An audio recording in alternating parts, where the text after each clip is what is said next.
오늘 좀 칭찬을 해주려다가 남성 대원들은 다 벌초를 갔대요.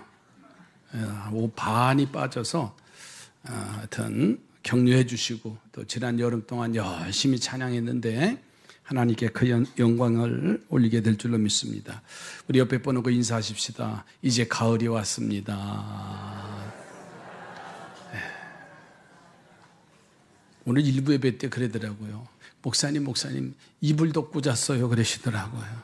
하여튼 각각이 다 체온에 따라 다르지만은 느낌도 다 다르다는 사실이에요.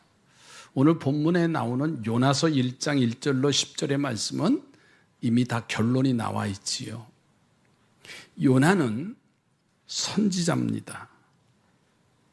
이 요나에게 하나님이 어느 날 명령을 주시죠. 사명을. 아수르라고 하는 나라의 니느웨 성에 가서 40일 후가 되면 멸망할 것이다 라는 그 사명을 가지고 가서 선포하라는 거예요. 자, 그러니까 니느웨 성의 사람이 죽으라는 거예요? 살라고 하는 거예요? 살려고 하는 명령이, 살리려고 하는 명령인데, 그런데 요나는 그렇지 않았어요. 이 아수르라고 하는 나라는 늘 이스라엘을 괴롭혔던 민족이에요. 그 나라를 이스라엘을 힘들게 했으니 잘 살아야 돼요? 죽어야 돼요? 제가 늘 이런 얘기를 해요. 우리와 일본하고 축구를 하면 어느 나라가 이겨야 돼요? 북한하고 일본하고 축구를 공을 차면 어느 나라가 이겨야 돼요? 다 자기 중심이에요. 지금 보는 느끼는 대로 지금 이 요나의 하나님의 사명을 받았지만은 이 나라는 멸망해야 할 나라예요. 그래서 하나님의 명령을 어기고서는 다시스로 욥바로 내려가서 다시스로 가는 배를 타고 가는 중에 풍랑을 만나서 그리고서는 어떻게 돼요? 제비 뽑힘을 당하는데 바다에 던졌는데 큰 물고기가 요나를 삼켜서 니느웨 해변에 토해냈다. 가서 선포를 하고 나니까는 어떻게 됐어요? 니느웨 백성들이 왕과 백성들이 회개하고 사는 역사가 나타났다라는 결론이에요. 여러분 혹시 지난주에 설교 제목 혹시 또 아세요? 그냥 단어라도 오늘 처음 오신 분들 말고요. 고민하지 마세요. 교회, 부흥. 참 교회, 부흥이라는 단어조차도 표현하기 어려운 시대라고 말했어요. 더군다나 오늘 말씀의 제목이 뭔지 아세요? 한번 따라서 합시다. 교회 일꾼의 기준점. 아니 교회 부흥이라는 말조차도 어렵고 교회 일꾼이라고 하는 표현조차도 지금 쓰기 어려운 그런 시대입니다. 올해 출판했던 책 중에 하나가 황인권 씨의 책이 하나 있는데 깜짝 놀랐어요. 저는요. 오무 교회가 온다. 5가지 없는 교회가 온다라는 책이에요. 어제 인터넷을 뒤져보니까는 올해 벌써 그 책이 10,000권이나 팔렸답니다. 여러분들은 관심이 없지만 목회자들은 상당히 관심이 있어요. 인터넷에 떠서 이게 5가지 없는 게 온다는 거예요. 그래서 뭐가 없다는 게 오는 것인가 그랬더니 십자가가 없대요. 여러분들이 듣기 좋은 새벽 예배가 없대요. 3번째는 성경 공부가 없다. 그리고 4번째는 구역 예배가 없다. 장로교회는 구역, 감리교회는 속회 예배가 소그룹 예배가 없다. 또 한 가지는 장로가 아직 없다. 이게 무슨 책인가 하고서는 이제 열어보는데 이 책에 들어가는 말하고 이 저자가 딱 시작한 단어가 뭐냐면 이런 단어예요. 담임 목사님 딸이 교회 안 나온다. 시작이 그런 거예요. 담임 목사 딸이 안 나온다. 뭐 담임 목사만 그래요? 장로 자식들이 안 나온다. 성도들의 자녀들이 교회 안 나온다라고 하는 표현일 겁니다. 그러면서 그 책의 맨 마지막 여러 가지 현실에 대한 MZ시대에 대한 이야기를 하면서 맨 마지막 페이지에 오무교회는 모두 없어야 하는 것이 아닙니다. 세상 사람들 곁으로 움직이기로 마음먹은 교회라면 누구나 오무교회입니다. 이런 표현으로 종교를 해요. 그러면서 이런 결론을 마지막 내립니다. 오랫동안 허물어져 간다고 생각했던 한국 교회의 모습에 낙담하고 있었는데 이 저자의 결론입니다. 주님께서 저에게 아니라고 말씀하셨습니다. 그러면서 이런 말씀을 하셨다니까 네가 보지 못하는 것일 뿐 나는 지금도 계속 나의 교회를 세우고 있다. 이런 결론을 내려요. 우리들이 없다라고 하는 것 속에 보지 못하는 것들이 많지만 지금도 주님은 교회를 위해서 일하신다는 거예요. 할렐루야. 저는 그래서 오늘 이 아침에 이 요나의 표적에 대한 하나님의 일꾼이 되는 교훈이 뭔가, 교회 부흥의 기초가 되고 교회 일꾼의 기준점이 되는데 그 기준점을 좀 찾아보려고 해요. 첫째는 자기 중심에 빠진 요나의 모습을 보면서 교회 일꾼의 기준이라고 하는 것은 자기 중심에서 벗어나라고 하는 메시지입니다. 자, 요나가 자기 중심에 빠지니까는 그는 자신의 선지자의 사명을 잃어버려요. 아수르는 이스라엘을 침공해서 많은 고통과 손실을 가져다 준 나라입니다. 그리고 니느웨는 그 아수르의 수도인데 하나님이 요나에게 그들의 죄악이 하늘에 상달됐으니 40일 후가 지나면 그 나라가 멸망하리라고 하는 가서 선포하라는 사명을 받아요.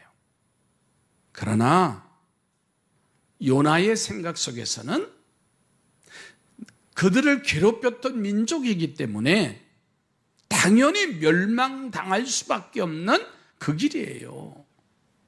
자기 중심으로 생각하니까는 마치 니느웨로 가서 선포해야 할 그는 요빠 항구에 가서 보니까는 다시스로 가는 배편이 있는 거예요. 그래서 그 다시스로 가는 그 선표를 사서 항해를 하는 겁니다. 성서학자들은요, 이 다시스가 어디냐면은 스페인의 다르데테스라고 하는 지역이라고 합니다. 그러니까 얼마나 그 이스라엘에서 먼 곳입니까? 그 먼 곳으로 가는 배가 자주 있는 것도 아니잖아요. 만나기 어려운 일인데 마침 요바에 가서 보니까는 다시스로 출항하는 배가 있어서 그 배를 타고 갔다. 여러분, 자기 중심으로 사는 사람은요, 모든 것을 자기 중심에서 판단하고 말하고 생각합니다. 하나님의 뜻이 있어서 어쩌면 그쪽에 가는데 딱 시간이 맞아서 딱 가서 딱 그쪽으로 가는데 라고 하면서 다 자기 편에서 얘기합니다. 우리 옆에 분하고 이렇게 말씀하세요. 자기 중심으로 살지 마세요. 자기 중심으로 사는 사람은요, 사명을 잃어버려요. 하나님의 주신 사명인데 그것을 자기 해석을 하고서는 아수르는 멸망할 족속들이니까는 마치 다시스로 가는 배를 탔는데 따라서 합시다. 하나님의 뜻이었어. 자기 중심은 이러한 일들이 일어나요. 여러분, 우리나라 초대 대통령 이승만 박사의 일화가 있습니다. 부인이 프란체스카죠. 맞지? 예. 그러니까 외국 아내를 얻었으니까는 일제 초대 대통령이 됐는데, 그래도 와서 한국의 대통령 부인, 영부인이 되니까는 한국말을 좀 그래도 해야 될 거 아니에요. 하와이에서 살다가 왔으니까는. 그런데 이 이승만 대통령이 좀 아마 짓궂었나 봐요. 그래서 아내한테 한국말을 가르쳐 주는데 비속어로 가르쳐 줬어요. 좀 우리나라도 이렇게 다문화 가족들이 와서 어느 지역에 사는 애에 따라서 그들이 언어가 달라요. 어느 분은 전라도 사투리를 그렇게 잘해. 어느 분은 경상도 사투리를 하기도 하고 충청도 사투리를 해요. 그러면 어디서 봤냐면 옆집 할머니가 가르쳐 줬대. 그래서 아주 구수하게 사투리하는 걸 볼 수 있어요. 마치 이승만 박사한테, 남편한테 한국말을 이제 배우는데 이 말을 비속어로 뭐죠? 맞박. 그리고 머리는 쓰세요, 괜찮아요. 대가리. 입은 아주 이제 술술 나오시네. 이게 비속어예요. 우리가 잘, 옛날 할머니들이 막, 또 옛날 어르신들이 그런 말을 참 비속어를 많이 썼어요. 그러니까 어느 정도 말이 이제 되니까 이 프란체스카 여사가 자신이 배운 한국말을 지금 자랑하고 싶은 거예요. 근데 마침 그 내무부 장관이 경무대에 들어왔대요. 그러니까 말을 걸어야 되잖아요. 여러분, 이 언어가 소통 안 되면 얼마나 답답한지 아세요? 영어 몇 단어만 알아도요, 그래도 괜찮아요. 제가 삼산경찰서 모범경찰들을 데리고 선교지를 몇 해 동안 다녀왔어요. 그런데 다녀왔는데 그분들이 나를 보면 목사님이 영어 되게 잘하는 줄 알아요. 난 5마디만 가지고 살았는데. 그러니까 경무대 내무부 장관이 들어왔는데 말하고 싶어가지고 이 프란체스카 여사가 이렇게 말했대요. 장관님, 대가리하고 주둥이가 참 잘생겼습니다. 참 기가 막힌 말 아니에요. 더 웃으세요. 그래서 대가리가 아니고 뭐죠? 머리, 주둥이가 아니고 입이라고 고쳐줬대요. 아니, 남편인 이승만 대통령은 머리를 대가리라 가르쳐주고 입을 주둥이라고 가르쳐줬는데 틀린 말이 아니잖아요. 근데 자기 중심으로 한 얘기는 사람이 그렇게 할 수밖에 없어요. 부끄러운 프란체스카 여사가 남편에게 원망했을까요? 안 했을까요? 했죠. 일부러 잘못 가르쳐준 남편 때문에 장관을 만나자 머리를 대가리라고 하고 입을 주둥이라고 이야기해서 부끄러움을 당했지만은 이 말입니다. 우리가 자기 중심적인 자세가 되면 오늘 우리도 요나처럼 자신의 사명을 전혀 모르고 부끄러운 존재가 된다는 거예요. 하나님의 뜻과는 아무런 관계없이 자기 중심으로 판단하고 그것으로 행하고 결정되고 있다는 말이에요. 여러분, 그 결과는요, 부끄러움이에요. 옆에 분하고 다시 한번 자기 중심에서 벗어나시기 바라요. 웃으면서요, 기분 나쁘지 않게. 보세요, 제비 뽑히고 바다에 던져지는 요나의 모습을 상상해 봐요. 그리고 그가 던져지자 언제 폭풍이 왔는가 하고 바다가 잠잠해진 것도 아마 요나의 실수를 증명하는 그 사건 아니에요? 오늘 우리도 나 자신을 좀 돌아봤으면 좋겠어요. 말로는 내가 주님의 뜻대로 산다고 하면서도 내 뜻대로 살면서 하나님의 뜻대로 사는 줄 착각하고 있는 나라고 하는 존재가 아니냐 그 말이에요. 우리 주변에 많은 영혼들이 있어요. 교회를 보면서 실망을 했고, 믿는 사람들을 통해서 실망을 했고, 낭망했고, 상처받고, 얼마나 우리 주변에 좌절한 사람들이 많은지 몰라요. 그러나 자기 중심이 아니라 이제는 주님 중심에 서서 한 영혼을 전할 수 있는 사명자들이 되시기 바랍니다. 자기 중심으로 살면 하나님의 주신 사명은 던져버리게 돼 있어요.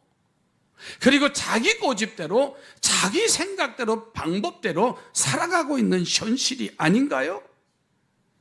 사명을 잃어버리고 물속이 뱃속에 들어가는 수치를 당한 요나를 생각하시면서 나도 전도의 열정을 불태워야 된다, 이 믿음의 고백을 갖기를 바랍니다. 전도할 수 있습니다. 그저 내 안에서 예수만 전하면 돼요. 그조차도 우리는 두려워하고 있다는 거예요. 네가 예수 믿어? 네가 교회 나가? 그럴 때 우리는 그래, 나 교회 나간다. 아멘이지요. 온전하지 않아요. 우리는 온전해지려고 말씀 안에서, 교회 안에서 이 사명 감당하려고 몸부림치는 거 아니에요? 허물 없는 사람이 어디 있어요? 실수하지 않는 사람이 어디 있어요? 문제 없는 사람이 어디 있어요? 다 있습니다. 그러나 내게 주신 사명, 그 사명을 잃지 않으면 하나님이 나를 세워주실 줄로 믿습니다. 자, 그러니까는 요나에게는 환난이 다가왔어요. 요나는 하나님의 명령을 어기고서는 선지자의 사명을 잃어버리고는 다시스로 가는 배를 탔다라고 했어요. 자, 오늘 보면 1장 5절 말씀을 다 함께 보십시다. 사공들이 두려워하여 각각 자기의 신을 부르고 또 배를 가볍게 하려고 그 가운데 물건들을 바다에 던지니라. 그러나 요나는 배 밑층에 내려가서 누워 깊이 잠이 든지라. 아멘. 자기 중심으로 살면 사명을 잃어버리고, 사명을 잃어버리면 환난이 다가온다라는 말이에요. 그런데 요나는 배 밑층에 내려가서 누워서 깊은 잠이 들어요. 그런데 하나님 보세요. 그 배 밑층에 깊이 잠들어 있는 요나를 끄집어내시려고 바다에 풍랑을 일게 하고, 그 배의 선원과 많은 사람들이 살려고 아우성치면서 그 배의 짐들을 다 바다에 던져버려요. 그리고 선장이 배 밑층에 내려와 보니까는 깊은 잠에 빠져 있는 요나를 흔들어 깨웁니다. 그리고서는 그 모여있던 사람들이 제비를 뽑아요.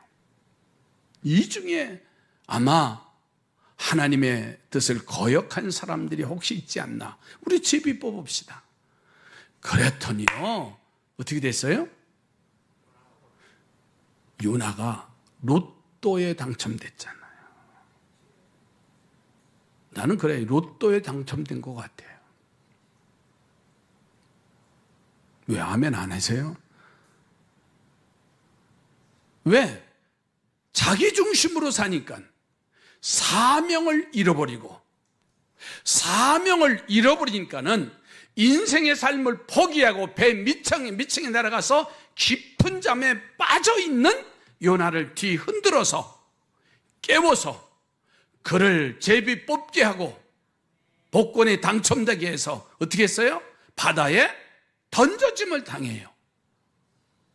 자, 그런데 신기하게도요, 큰 물고기를 준비하셨다가 그를 덥석 삼키게 했어요.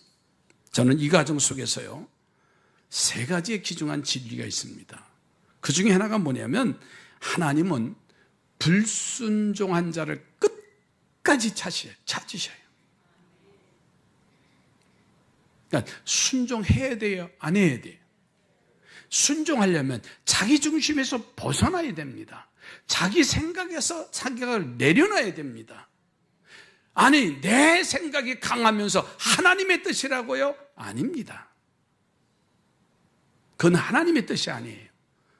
자기 생각이라는 말이에요. 요나는 다시스로 가는 배를 탔지요. 배 밑층에서 잠이 들었습니다. 그는 하나님의 음성이 들릴까 봐 깊은 잠에 빠져요. 폭풍 가운데 물건을 바다에 던지기 위해서 배 밑에 들어온 선장에게 발견되고 제비 뽑히게 되고, 그리고 그가 바다에 던져짐을 당합니다. 아무리 먼 항구로 도망해도요, 아무리 배 밑층에 숨어 있다 할지라도요, 선원들과 다른 사람들은 몰라도 그가 사명을 버리고 도망했다는 사실을 제비 뽑기로 알게 하시고 찾으시는 하나님, 우리는 두려운 마음으로 이 하나님의 찾으심을 깨닫고 순종해야 할 것을 결단하시기를 주의 이름으로 축복합니다. 그러니까 순종이 복이에요. 또 한 가지 원인을 보니까는 환난으로 던져 넣어서 깨닫게 하시는 거예요. 자, 풍랑이 일어나서 바다가 삼킬 듯이 그들을 위협했습니다. 여러분, 평소에 바다는요, 얼마나 잔잔한지 몰라요. 유람선이나 아니면 큰 여객선, 여행하는 배를 뭐라 그러죠? 크루즈. 아직 못 타봤으니까는. 한번 타봤네, 유럽 가서. 타보신 분들 아시죠? 이게 바다인지 배인지 호텔인지 몰라요. 그리고 창문에 이렇게 보면요, 석양을 보면요, 얼마나 아름다운지 몰라요. 그 안에는요, 유의시설들이 다 있습니다. 그런데 요나가 탄 배는 그만 풍랑을 만나서 모든 사람들이 다 죽을 뻔한 거예요. 한번 상상만 해보세요. 그래서 요나가요, 2장 2절에 그 사건과 환난을 만나고 나서는 이렇게 고백을 해요. 이르되 내가 받는 고난으로 말미암아 여호와께 불러 아뢰었더니 주께서 내게 대답하셨고 내가 스올의 뱃속에서 부르짖었더니 주께서 내 음성을 들으셨나이다. 예. 요나가 표현한 게 뭐냐면, 내가 스올의 뱃속에서 부르짖었다. 이 스올이라고 하는 말은 음부라고 하는 말이에요.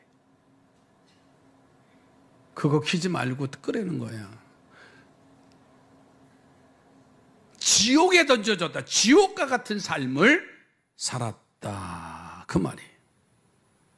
자신의 잘못된 길을 제비 뽑아 당첨되게 한 것을 그가 깨닫고 물고기 뱃속에서 자신이 하나님의 주신 사명을 불순종했기에 바로 여기까지 오게 됐다. 여러분, 하나님의 주시는 사명자가 사명을 잃어버리면 지옥 가요. 그 사명 붙잡고 몸부림치시기 바래요. 혹시 환난의 자리에 있다고 한다면 내가 원망부터 하지 말고 혹시 버린 사명이 없는가? 주님이 약속한 나와의 약속의 관계가 내가 버리지 않았는가? 그 사실을 우리는 알면 이기는 자가 될 줄로 믿습니다. 또 한 가지의 교훈이 있어요. 회개하면 회복시켜 주신다는 뜻이 이 속에 담겨 있어요. 물고기 뱃속에서 오늘 2장 2절로 5절에 4절에 보니까는 요나가 처절하지만큼 위치는 내용입니다. 자, 보세요. 이르되 내가 받는 고난으로 말미암아 여호와께 불러 아뢰었더니 주께서 내게 대답하셨고 내가 스올의 뱃속에서 부르짖었더니 주께서 내 음성을 들으셨나이다. 주께서 나를 깊음 속 바다 가운데에 던지셨으므로 큰 물이 나를 둘렀고 주의 파도와 큰 물결이 내 위에 넘쳤나이다. 내가 말하기를 내가 주의 목전에서 쫓겨났을지라도 다시 주의 성전을 바라보겠다 하였나이다. 아멘. 자신이 왜 이 자리에 와 있는지, 왜 이러한 고난을 당하고 수월과 같은 음부의 세계, 지옥의 세계를 맛보게 하는지를 바로 요나가 고백하는 거예요. 그러면서 이렇게 말합니다. 하나님 앞에 쫓겨났다 할지라도, 하나님께 버림받은 존재라 할지라도 하나님의 성전을 바라보겠습니다. 이 고백이에요. 하나님의 성전을 바라보겠다는 뜻이 뭔지 아세요? 이 말입니다. 이제는 내 중심대로 살지 않고 하나님 중심대로 하나님만 바라보며 살겠습니다. 우리가 신앙생활하면서 자기 중심대로 살 때는 많은 상처와 시험이 많이 와요.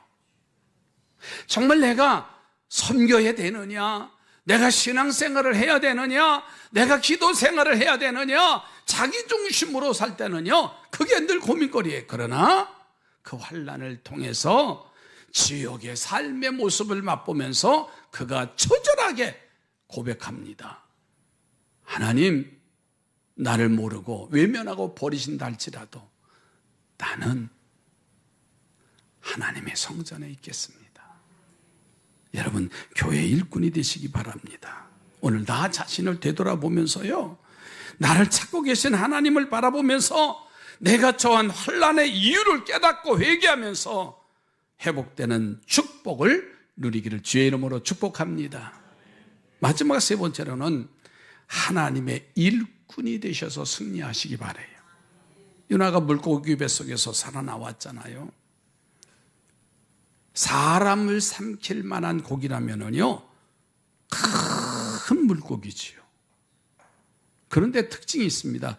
큰 물고기, 우리가 고래나 상어 같은 걸 TV에서 보면은요, 그냥 이렇게 뭘 입에다 잡아서 물고서 씹어 먹지 않더라고요. 그냥 삼켜요. 흡입해서 쑥 들어가게 해요. 만약에 우리처럼 입에다 걸려서 씹어 먹는다 그러면은요, 그 잡았던 거 다 놓칠 거예요.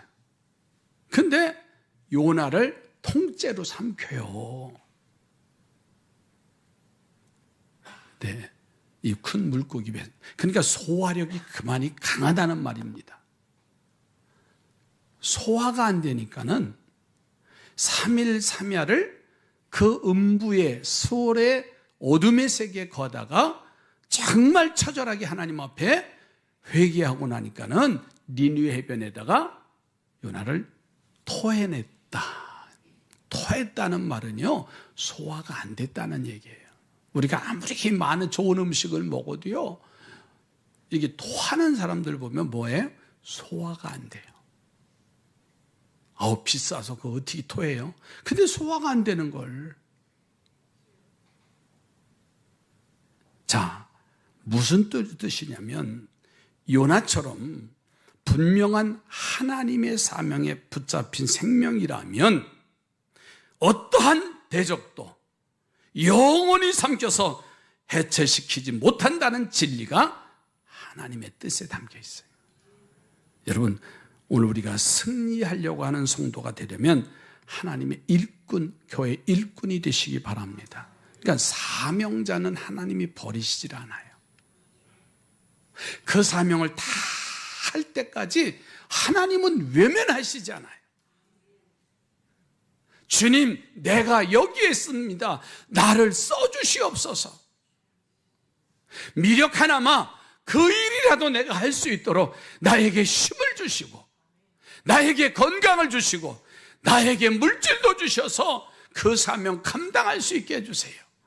내가 혹 배우지 못했다 할지라도, 내가 잘하지 못한다 할지라도 하나님이 성전에 오음을 외면하지 마시고 이 사명 감당할 테니 나를 써 주시옵소서. 사랑하는 성도들이요, 교회의 일꾼의 자격이 있습니다. 내 중심에서 벗어나면 돼요. 내 중심에서 벗어나면 사명을 잃어버린다고 했습니다. 사명을 잃어버리는 사람은 원망하고 불평하고 그 문제를 이겨나갈 방법이 없어요. 그러나 그 사명에 붙잡혀 있는 사람은 때로는 가는 길이 좁은 길이고 십자가의 길이고 눈물 없이는 갈 수 없는 그 길이라 할지라도 주님은 나를 잡아주셔요. 어그러진 발, 쭉 늘어뜨린 어깨, 나를 잡아서 일어나라고, 그 손을 움직이라고, 눈을 들어 나를 보라고 하시면서 사명에 이끌려 살아가게 하는 하나님의 섭리가 있다는 사실이에요. 우리 옆에 분하고 마지막 결론으로 교회 일꾼으로 살아가시기 바랍니다. 기도합니다. 하나님 감사합니다. 하나님의 일꾼, 교회의 일꾼이 되기를 원합니다. 미물인 큰 물고기가 니느웨 해변의 요나를 사명 감당하도록 토해내었듯이 우리도 하나님의 일꾼, 교회의 일꾼이 되면 이러한 기적을 체험하게 될 줄로 믿습니다. 사명을 잃지 않는 주의 참된 일꾼이 되게 하시사 하나님 그 문제가 해결되게 하시고 그 사건이 해결되게 하시고 복받는 승리하는 우리 삼산의 공동체로 세워 주시옵소서. 나라가 혼란하고 경제가 어렵고 우리의 앞길이 캄캄하다 할지라도 주님 주신 사명 올곧게 주님 바라보며 감당케 해 주시옵소서. 예수님의 이름으로 기도드립니다.